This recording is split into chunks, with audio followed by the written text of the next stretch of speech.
To this now, the economic freedom fighters aim to shut down the Western Cape, according to others, fell short of a shutdown. Several organizations pulled out of the planned protest that was meant to protest against the impounding of taxis in the Western Cape. So, was it effective? Let's speak to Western Cape Provincial MEC of Community Safety and Police Oversight, Reagen Allen. We have invited EFF Western Cape Provincial Chairperson Unatin Dame, but he has not availed himself. Still waiting to see if we'll be able to speak to him later on in the program. Thank you so much, Mr. Allen, for your time. Let's just start with whether or not, I remember last week there was tough talk from yourself talking about how you were not going to stand for chaos. Everybody must make sure that the rights of those who choose not to be part of this protest are in fact respected. Was that done, or did you have to deal with some pockets of tensions? Bongiwe, thank you so much for the opportunity. And I would want to say that particular tough talk was not merely talk, because we have seen the EFF to be an extremely violent political party. Hence, we have had to put measures in place to curb any unrest, to curb any violence. And today was a dismal performance by the EFF. We can confirm that approximately between 250 to 300 EFF protesters grouped together. They have since handed over that particular memorandum to the city of Cape Town, and the march that was actually approved was for an amount of 1,000.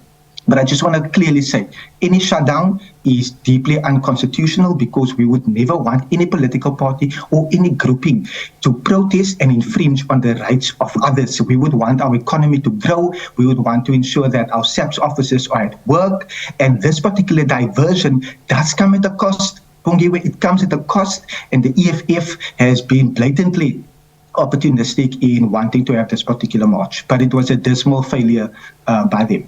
So you say that it was a dismal failure. Is it only because of the numbers? As you say, it was intended for about 1,000 and only 200 or so pitched up. So, or is there something else you're basing this dismal failure that you say on?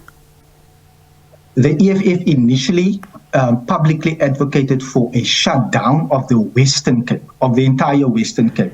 Then, in terms of even getting enough numbers to get to 1,000 that was approved for that particular march, they could only muster, like I've indicated, 250 to 300 protesters. The residents here in the Western Cape communities would never want to be roped into a particular political discussion, because here we have seen when politics and when persons within political parties uses fear, uses anxiety in order to share information, like a shutdown, because we would never want a shutdown. But it's clear for everyone it's a dismal failure, because on the one hand, the task team that has been set up with the city of Cape Town, with the Western Cape government and Santaco is steadily doing their work, because we know that each and every stakeholder is so vital. But the EFF is known, even in Parliament, Bongiwe, to be a very violent party. I suppose, though, what they're raising for them is the issue around the impounding of the taxes. And I wonder, what did the memorandum say, if you've had a sight of it? Because, as you say, the task team is dealing with this particular matter. And I'm going to ask you for an update on that in just a moment. But what did their memorandum say? We have not had sight of that particular memorandum, but when we look at all of the bullet points that they have shared publicly, they are discussing gangsterism, unemployment. They are discussing matters with regards to drug abuse.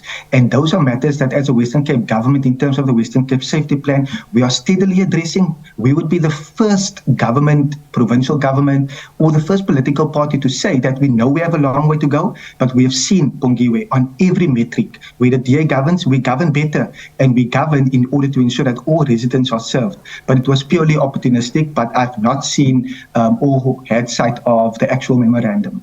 And they still say, though, as some of the activists that we would have spoken to here on the show, that some of the issues that they're raising, for example, gangsterism around service delivery, especially to predominantly black communities, they say that there it still appears to be a tale of two cities when it comes to Cape Town. Service delivery is slower, according to them and some of the activists, towards black townships, whereas others have a completely different story. So are you saying these concerns are illegitimate?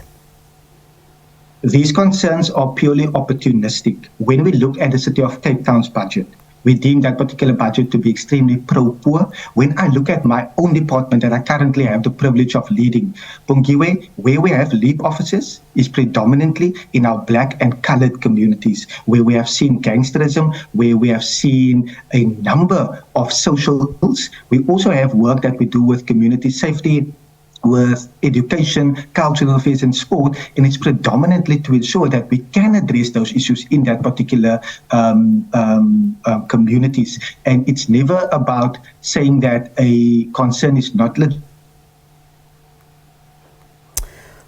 All right, here's a picture there. The MEC's picture appears to be frozen there at the end of our conversation, but we're still hoping that the EFF will be able to join us for this conversation to respond to some of what has been said about that intended shutdown. That was Western Cape Provincial MEC of Community Safety and Police Oversight, Reagen Allen.